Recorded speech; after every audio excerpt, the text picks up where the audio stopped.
Hey guys, it's Lemon. I made a poll about the best budget credit grinder at tier 6, and as you can see, 750 people or so voted about an hour ago, and the T3485M, to my surprise, came out way on top. I thought the Type 64 was going to be the winner, but basically more than half, 66% of the voters, voted for the T3485M. So I went and got myself a T3485M, and I've played one game in it. I wanted to show you basically how this thing plays, because if you don't have a tier 6 tank and you're looking to get a premium tank over the winter, tier 6 is a really good place to enter into the credit grinding, because in tier 6 you can actually grind credits. In tier 5 it's a lot harder, but tier 6 is kind of where you get the best bang for your buck.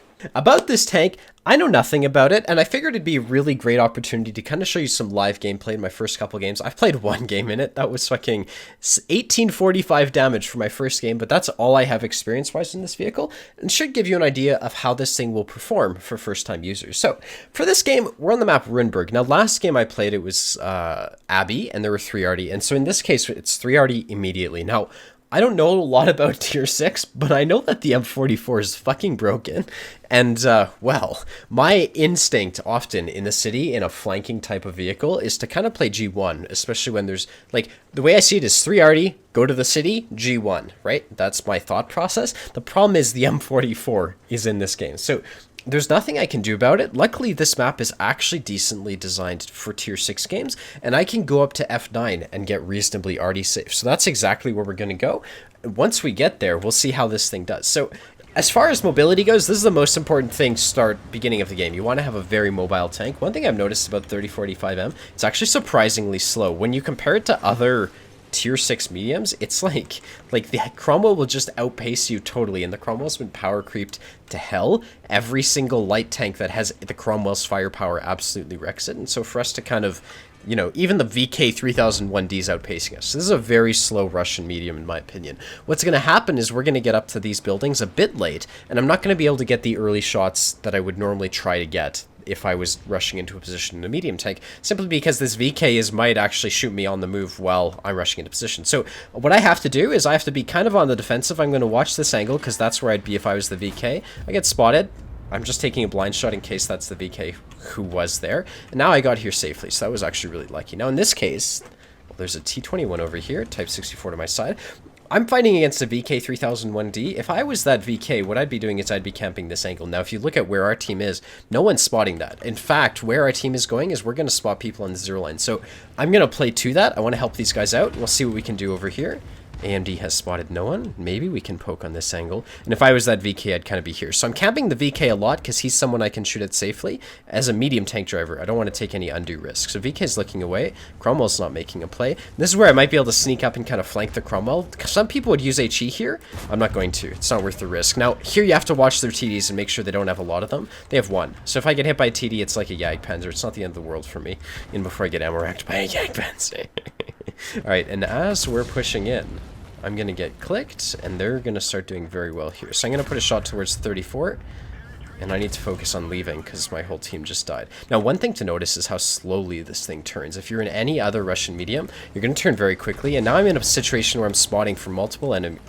We're going to lose this game, so I have to make the most of it. I'm going to poke on this guy. He's in the open. Try to get one shot into him, turn him into a one-shot. Looks like the Type 64 just fired at me. He's not going to give me shots, which is the right thing.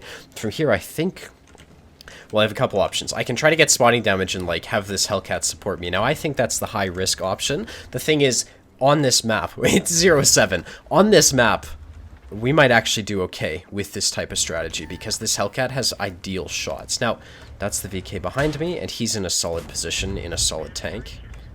Okay, here's what I'm going to try. I'm going to try reverse side scraping off of this. And right now my fuel tanks are damaged. Something to notice. I don't know about the module damage on this vehicle. Sounds like a tree just got knocked over to my side, so I'm going to poke this. See if the... Okay, he's not. Do I have shots in the T21? Okay, so I'm definitely going to die here, but I'm basically just trying to make the most of the situation. This is what you could kind of expect in this vehicle if it's a rough fight. Now, I've got the alpha against these guys, and because I'm fighting this T21, I would expect people to start to flank me. So I killed the T21. I'm going to check this angle in a sec, because if I was that Cromwell, I'd be YOLOing me right now. Now, I do have that Hellcat supporting me. 50-2. Okay, that's good to know that he's not going to spot me. I'll poke, see if the Cromwell's there. He is. I'm going to try to get a quick shot onto him. Yeah, perfect. So he just fired, but he will beat my reload. If I was the 50-2, this is when I'd push in. That's exactly what's happening. He's probably going to stop. And I'm just going to take the hit from him. I don't take the hit, which is great. The Hellcat might shoot this Cromwell as he comes around. Fuck, that was really bad. Okay, I think this guy has me. Yeah, so I wasn't able to get the last shot off there, but we ended up doing double our HP. That was a really tight situation, and I actually, so normally I'd run away from the F-Zero spot, but that worked out really well. So let's play another. That was like, oh boy, there was no chance in that. 7-0 in the first 3 minutes, holy shit. If you're wondering about the credit earning potential of this vehicle, we did 1,506 damage, 2 kills, and that gave us 23,000 credits as if we didn't have a premium account. So with a premium account, 35k credits, but you know, I'm assuming you're the type of player who's not going to spend a lot of money on this game. Here's a T-3485M, you probably don't have a premium account. You could expect 23k credits on like a solid game where you do double your HP, albeit a loss. Let's play another. Alright, so for this one, we're on Wide Park. Now, I don't know what to do on Wide Park. Once again, there's 3 arty, and you're kind of going to have to see me deal with another situation where I really don't know what to do. Now, the thing about Wide Park is it's only a tier 6 map, so anything above tier 7 doesn't play this vehicle, and I play tanks above tier 7. So what I think we're going to do is we're going to try to position ourselves on the outside of the map. The reason for that is on Wide Park, when there's 3 arty, going into the middle is just going to get you arty. Now there is advantages to playing on slopes when arty shoots at you because it makes you a smaller target for arty, but I don't think that's good enough when there's an two M44s and an AMX-13. I don't trust this ridge. I'd rather play somewhere in this area. To me, that's going to give me hard cover. We'll see how it works. Now, once again, this movement speed is really bad. It might even get me caught out by some light. So as I'm driving into position, in most vehicles, you wouldn't really have to worry about, like most mediums, you don't have to worry about getting shot as you drive into position because you're just so fast. But tanks like the Skoda, you can see the Skoda gets there. So you have to aim your gun towards scouts because they're going to get there first. Like, you're not going to beat them to position. So I've come over to here. I'm spotted. We know that. At this point in time, they've got a lot of tanks on this side of the map. So if I'm looking at how I'm going to carry, let's just say I might have to carry this game, this is going to become a problem because they're going to win the western side of the map. So from my perspective, what I want to do is I'm going to sit in a safe position and we're going to have to use the range of this gun because that's going to allow us to get free damage on people as they crest the ridge. And we need free damage right now because we're going to need our HP later, you know, assuming we lose the 1-2 line. And to me, it definitely looks like that might happen now. I, being an aggressive player, want to move up even though we're not, you know, this is probably not the right play. Okay, perfect. We have shots in the Type 58. He's poking way up. I'll put one towards him. Now I'm spotted, so someone to my left might hit me. You can see the Type 58 puts one towards me, so I'm going to try to use this train for arty cover. That's all I've got on this map. Now, of course, someone here could shoot me. That'd be a great TD position. They have 1 TD, so this position is not bad. You know, it's not perfect, but it's definitely not bad. Now, because I'm shooting through fences, I'm going to use third person to try to put shots out. This guy's probably looking at me. He's not. We'll hit him. He's a bigger threat than the 50-2, and this is where we'll try to use the DPM of this gun if we can. That one's definitely going to miss. So this guy's probably going to fall back. He just took a big hit. Might be able to get one more into him. He's not. What the hell is he doing? Okay, that's one more. I'm going to pull forwards, and I can actually shoot through this if I want to. Now, you hear the sound of the arty shell. That's something to keep in mind. I should be already safe, though. There we go. These are shots. So interestingly enough, the accuracy of this vehicle doesn't seem to be great. I was aiming for the Ratang Panther, and I hit the 244, which is what it is. I'm trying to put this shot in.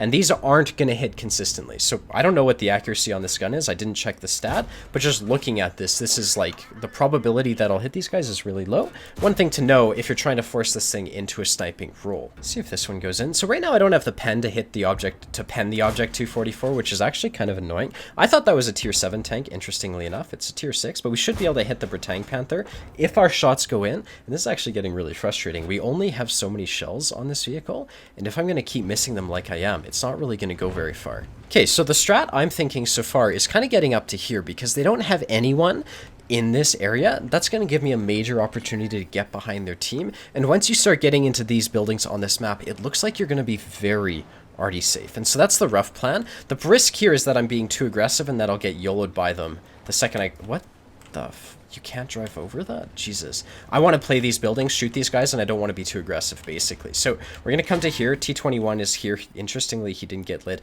This aim time is really bad compared to tier 10 tanks, for sure. So it is what it is. Like, I'm just going to have to try to put shots out, and I don't want to overexpose myself to people as I'm aiming. There's nothing I can do about it, though. And what I'm not going to do in this situation is I'm not going to poke out unless I think I'm unlit, because you can see these bushes keep me unspotted, and that's the advantage that I have by being in this position. Now, we don't have shots in these guys, and you can see the west is becoming a problem on this map. Now, unfortunately,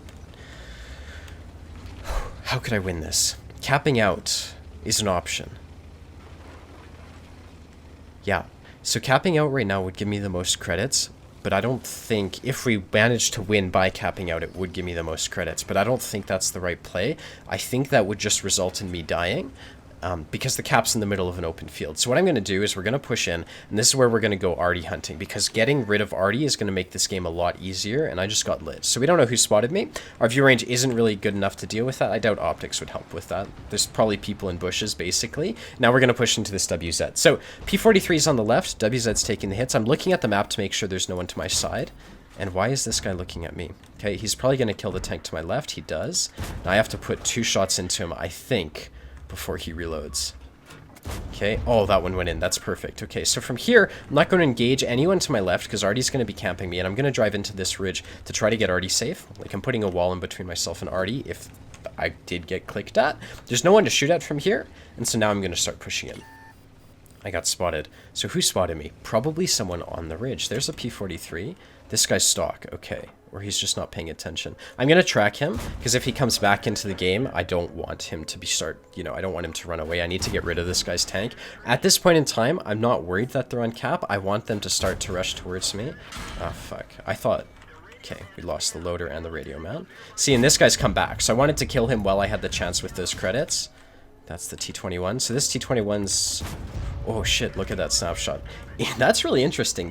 This thing might be better at snapshotting than I shot. Put a shot into the T21, 2,500 damage. So a lot of that damage was 700 on the P43, but still, I wonder how much credits this thing made on a 4-kill, 2,500 damage defeat. Oh boy, 75k credits with the premium account. We probably got a ton of extra bonuses with that. With a standard account, this game would have given me 33k credits. So that's actually really good. Like I said, we did 2,500 damage, 4 kills. I think this is as good as people say it is. Like 66% of people voted that this was the best tier 6 credit earner. And honestly, after playing a couple of games in it, it really wouldn't surprise me. I don't make this type of credits in my Type 64 because what happens in the Type is I have to shoot a bunch of gold. And like this thing seems to be so much better. So I hope you enjoyed this video in what I would consider is probably the best tier 6 credit grinder. The only other option is the Type 64, and this thing seems to do a better job. So anyways, I hope you enjoyed this video. If you want to see more, be sure to hit the like and the subscribe button, and I hope to see you around. Later, guys. Bye-bye.